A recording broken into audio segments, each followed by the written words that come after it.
ओजासिंग अमसुंग इचिल इनाउसिंग पुपनामकपु थौजाल हइबा अखोइगी कनबीबा मपु जीसु ख्रिस्टगी मिंगदा इकाई खुमनबा उच्चबगा लोइनना मयामबु खुरुमजरी ईश्वरगी वही पाथोक्चगे तामिनसी मार्क पंदुक तरामाथोइगी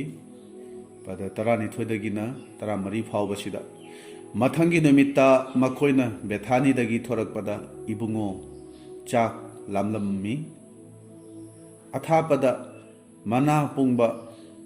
हयित पांबी अमा उरदुना मधुदा करीगुंबा मही पालमगदरा हायना इबुंगोना मधु ताना चलम्मी मफम दु यौबा मतम अदुददी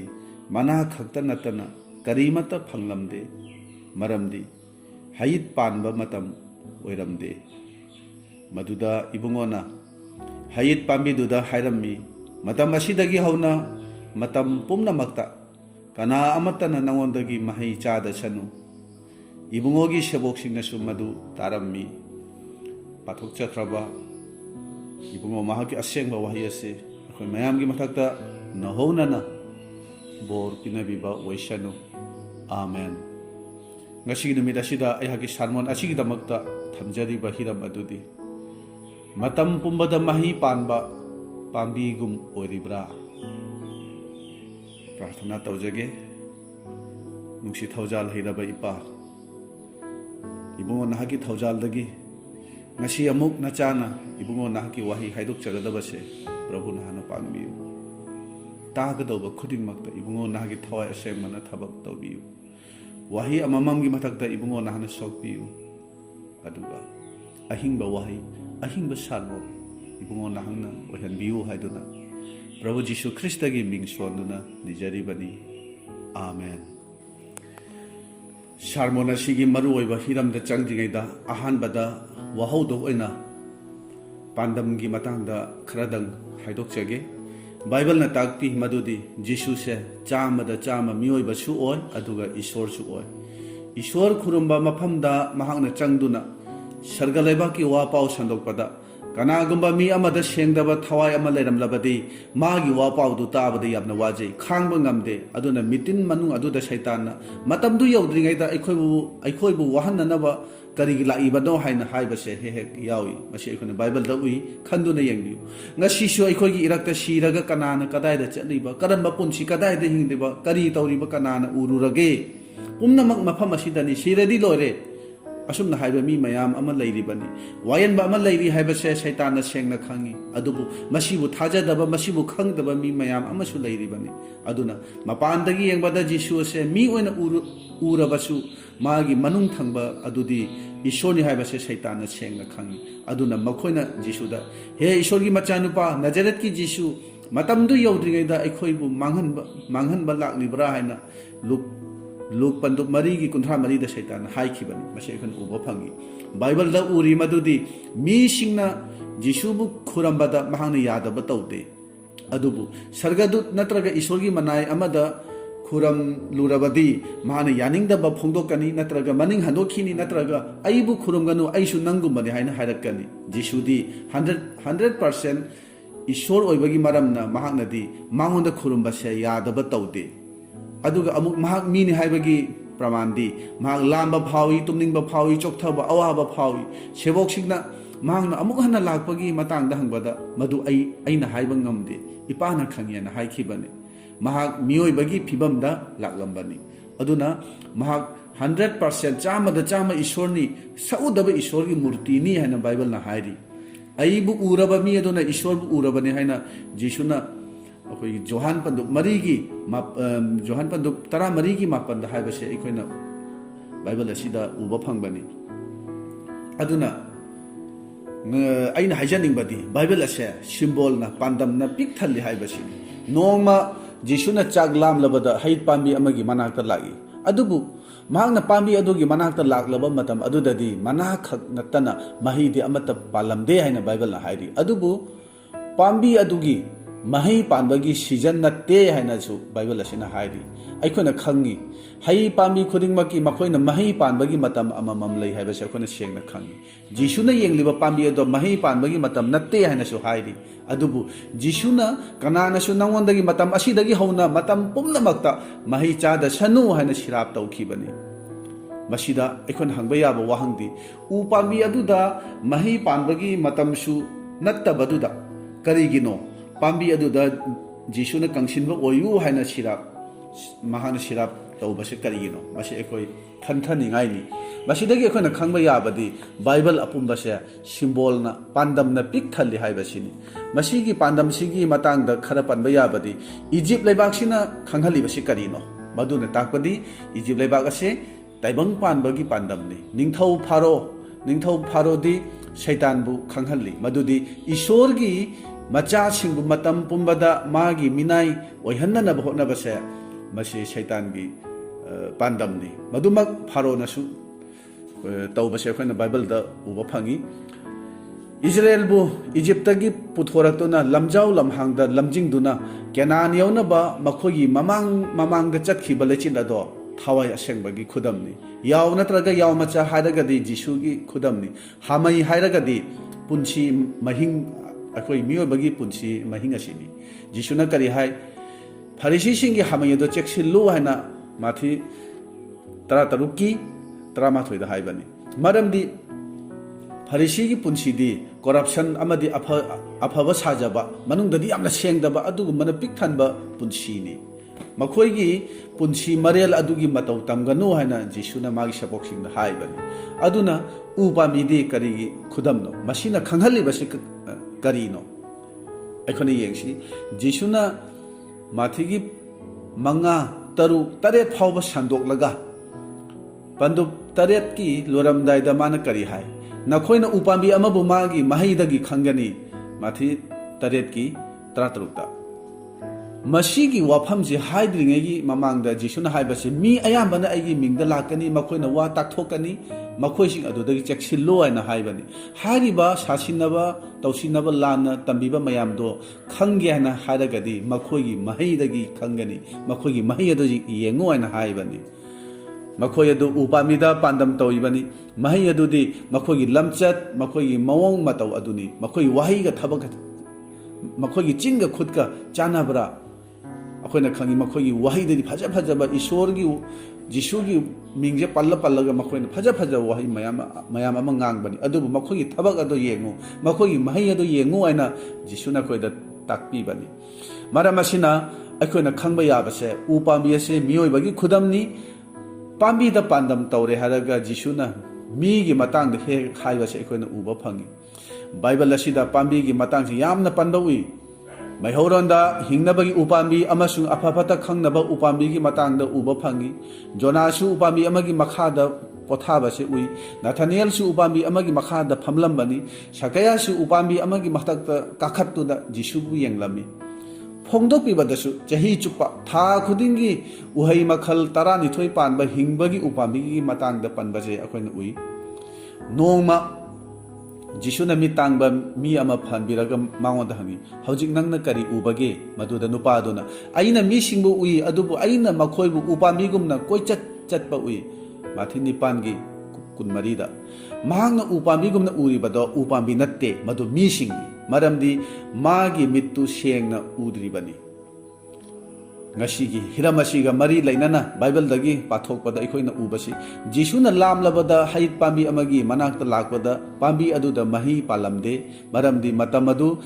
pambi dugi mahi panbagi matam oiramde haina hairi adubu Jisuna pambi aduda ngashi dagi amuk hanna nangonda mahi pandaba oisanu haina haiki ikoina khangba yabadi pambi ase miyoi bagi saini miyoi bagi khudamni Jisuna pambi sida kangsanu haina karigi sirap tawribano masida akhona khangba yabadi upambi ado aikhoi asini adunadi aikhoina mahi panbase karamba matamdano aikhoina afaba oibase karamba matamdano madugi paukhumdi ningna sangi manungdani maramdi aikhoina khalli phajana sengna chumna laigadauba dharma chenba amagumna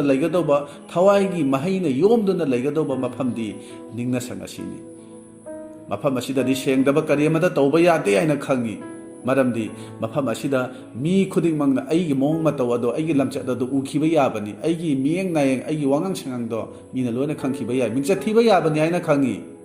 adubu ishorna lona uribadudi kya maru oina khandaba miyoibagi thamoibu matam chuppada chang yengliba miyoibagi thamoibu hotrong hona uribadudi madugo ado ishor adudi ekhona kya maru oina khande prithibhi taibangpan asi masi manungda leiriba ekhoi pumnamak ase pot pumnamak ase ishorgi makhubakta leibagumbani ishorna iphong phong uribani madugi maramdadi ekhona kya khande ningna sangi manungdana aigi season oibagi mahi phajana panba aduga mapandana aigi an season oibagi mahi pandaba tonganba mawongi papki punsi marel amada hingba oirabadi aikhoi se jisuna kanglasanu hana sirap tawkhiba mahi pandaba upambi adugumbani haibase aikhoi khangsi jisuna pambadi chahi chupa season an season khaidana tha tarani thoimak mahi panbasini aduna khanghodaba numit amada jisuna amuk lenglakpada aikhoi bu lawwa lakpada aikhoi se makhada asum lehoba yabani jisuna nakhoi kanano aina masak khangde haiba yabani jisuna pambi aduda matam pikhide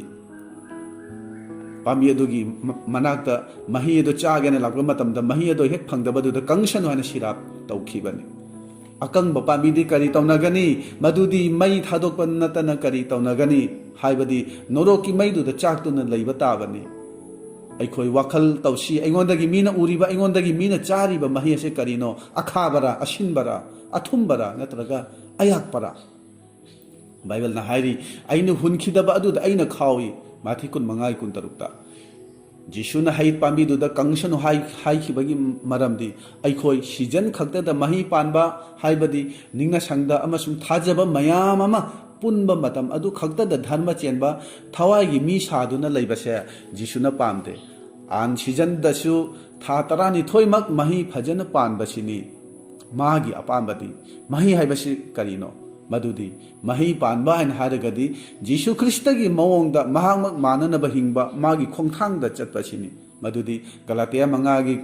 kunni thoida hariba nungsiba nolukpa harauba ingthaba kuina khangbiba asina chingba singa sini masi thawai gi mahi aduni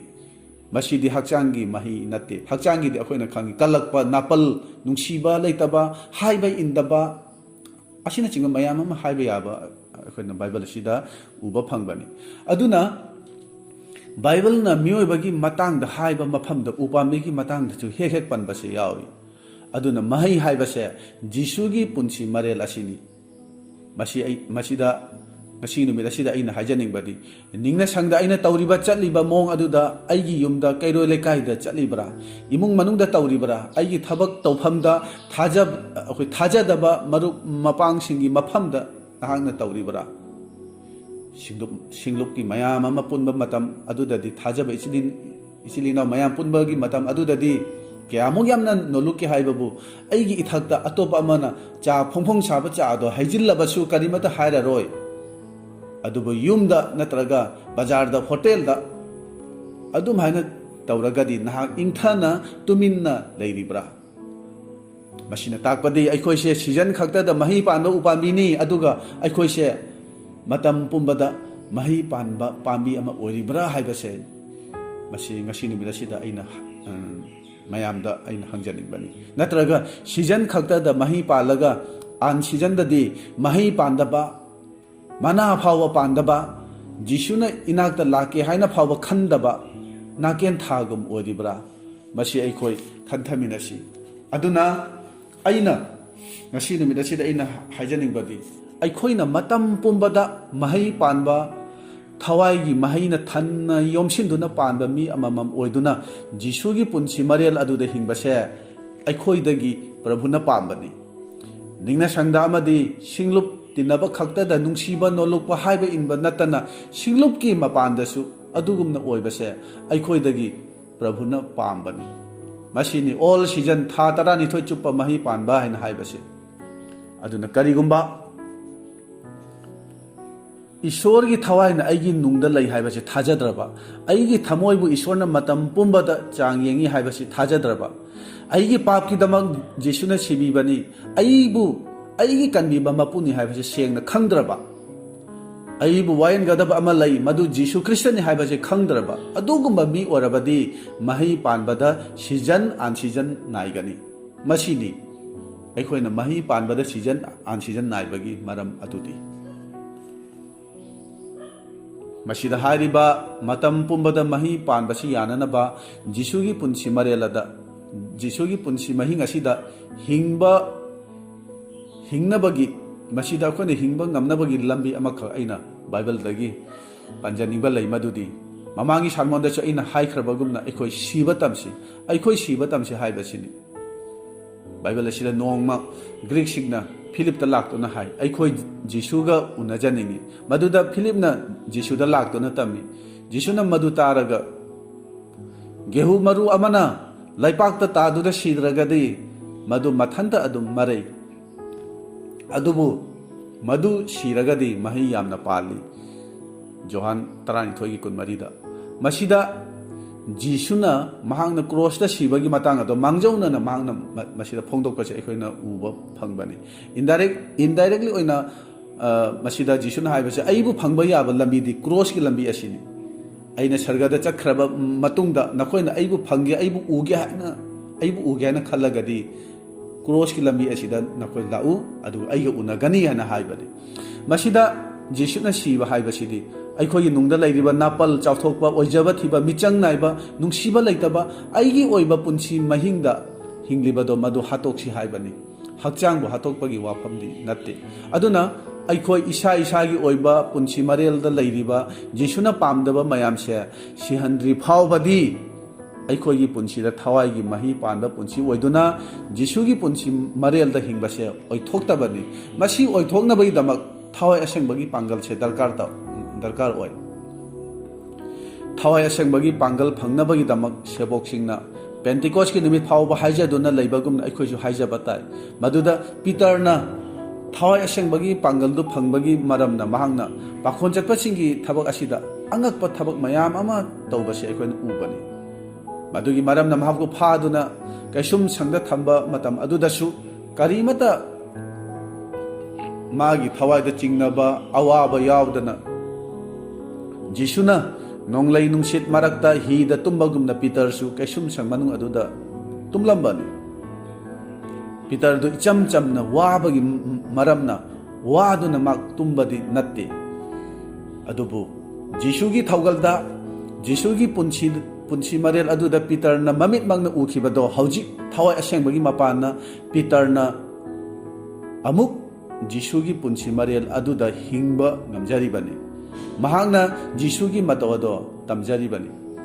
अदुना मसिगी पुंसीजे फंगबा ngamnanaba matamsigi akiba nonglai nungsit marak asida जिसुगुमना पीटरगुमना थौगल तौरगा इंथाना पोथारगा लैबा ngamnanaba अखोई सिबा तमसी अइगी ओइबा पुंसी महिंग अदो सिहनसी अइगी self life अदो सिहनसी हाइबनी मदुदा थवाईगी महिदु मतम पुंबदा पानगनी अइना हाइजनिंगबदी अखोयसे अथेंबा कयाना चांगें कयाना खुदोंथिबा कयाना इथक्ता ताद्रि फावबदी अइसे कनानो करीनो अइगी नुंगदा करी लई करंबा मखलगी मही पानबनो हाइबसे कनामतना Seng खंगबा ngamloi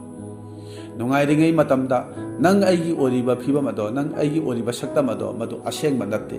असेंगबा सक्तमदी करम मतमदा खंगे हाना हाइबबु अइना अवाबा तारबा मतम खुदोंग थीरबा मतम अथेमना योमसिलगलबा मतम अवानाना पिक थलबा मतम मीना ngang चैबा नोकनबना अइना खांगबा ngamक्तरबा मतम अदुदा नंग अइगी असेंगबा सक्तम अदो मीना खंगबनी जिसुना क्रॉस मथक्तगी मागी पुंसीगी अरोइबा मिकुप अदुदा ngakpikhibado magi karamba phibamdano mana makhoi maral kokpiu ana haikibado madu aikoi amuktang munna khathabiu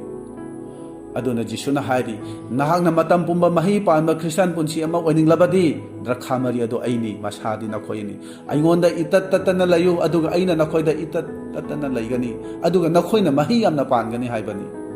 itat tatana layu masi haibagi maramdi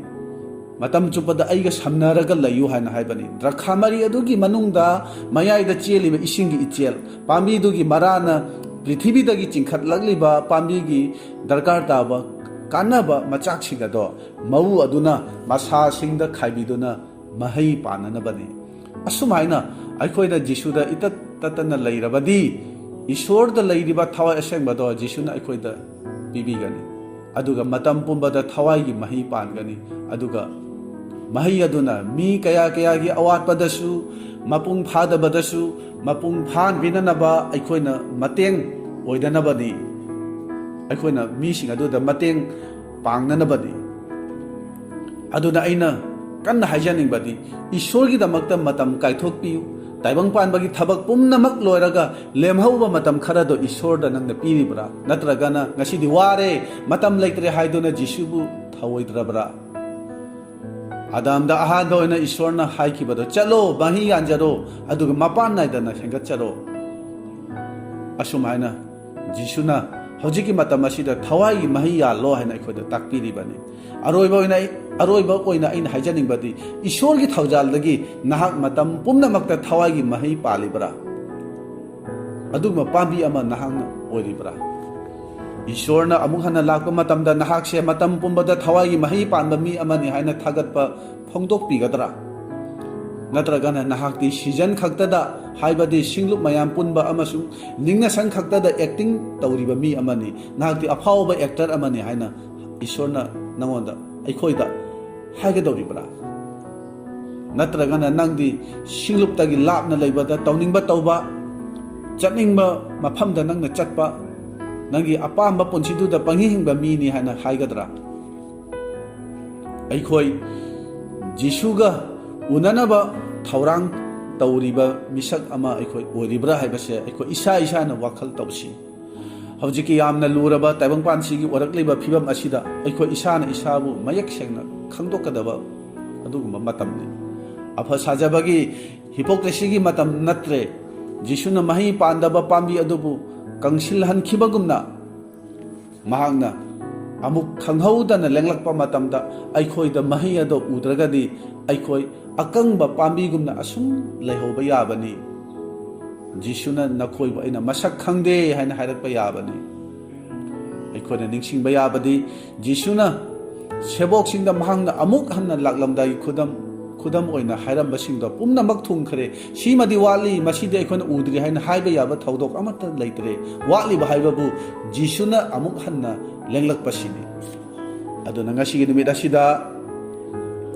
अयि सारमोनगी हिरमसिगा मरी लेनाना हाइदोकचरिबा वहाइसिगी मतुंगिना कनागुम्बा इचिलिनाव अमना होय अइसु सिंगलुपतना मौंग अमा अदुगा युमदना अमसुंग मपानदना मौंग अमनी हाइना खल्लगदी नत्रगा अइदी निंगना संगदी ईश्वरगी वाहियसे मुन्ना ताई अदुबु अइगी ईश्वरना यादबा लमचत अदुदी अहोंबा लैते हाइना खल्लगदी अइदा हाइजरी प्रभुना नाहकु नुंसी नाहकु ईश्वरना नुंसीबगी मरम अदुनने ngasi फावबा हिंगहनबिदुना ईश्वरगी वाहियसे नाहकना ताबा फंगजबसी ईश्वरना नंग अइगी दमक अखोइबु कनबिनबगी दमक कुइना ngaiduna khangबीबनी हाइबसे अखोइ थाजसी मरमदि अखोइना ख्रिस्तान अमा ओइना कंसिनबसे महाकना पामदे अखोइदा मतम पुंबदा मही पानबसे महाकी अपामबनी थवाइना थनबसे महाकी अपामबनी मसी दमक महाकना अखोइबु कौथोकपीबनी अदुना अखोइ मतम पुंबदा मही पानबा पुंसी अमा ओइदनबा अखोइ कन्ना होनसी लाइसोलेशन नंबर 1 दा महाक्ति चेलिबा इचेनगी तोरबानदा थाख्रबा मना खुइथबा नाइद्रबा उपाल अदुगा पांखंगनी महांगना तौजरुबा खुदिंगदा याइफबदा ओइ हाइना ताकपिबदो करम्बा मखलगी मियोइबनो करी तौबगी याइफबनी हाइना हारिबनो मदु अखोइ नहौनना निंसिंगमिनासी अदुगा लाइसोलेशन नंबर 119 गी 18 दा इबुंगोगी मफमदा ननाइना लंगजदननबा थमोइ नुंदा इबुंगोगी पुयादो चेतना थागोनजरी हाइना डेविड निंगथौना हाइबगुमना अखोइनसु इबुंगो माबु सेंगना खंगजदुना मागी याथंगबु चेतना थमोइदा थमजदुना मतम पुंबदा थवाइगी मही मरांग काइना पांदुना ꯍꯧꯖꯤꯛꯀꯤ ꯃꯇꯝ ꯑꯁꯤꯒꯤ ꯇꯝꯊꯤꯔꯕ ꯇꯥꯏꯕꯪꯄꯥꯟ ꯑꯁꯤꯗ ꯑꯩꯈꯣꯏ ꯄ꯭ꯔꯚꯨꯒ ꯎꯅꯅꯕꯒꯤꯗꯃꯛ ꯊꯧꯔꯥꯡ ꯇꯧꯗꯨꯅ ꯈ꯭ꯔꯤꯁꯇꯒꯤ ꯃꯑꯣꯡꯗ ꯍꯤꯡꯅꯅꯕ ꯑꯩꯈꯣꯏ ꯀꯟꯅ ꯍꯣꯠꯅꯔꯁꯤ ꯏꯁꯣꯔꯅ ꯑꯩꯈꯣꯏ ꯃꯌꯥꯝꯕꯨ ꯕꯣꯔ ꯄꯤꯅꯕꯤꯕ ꯑꯣꯏꯔꯁꯅꯨ. Amen.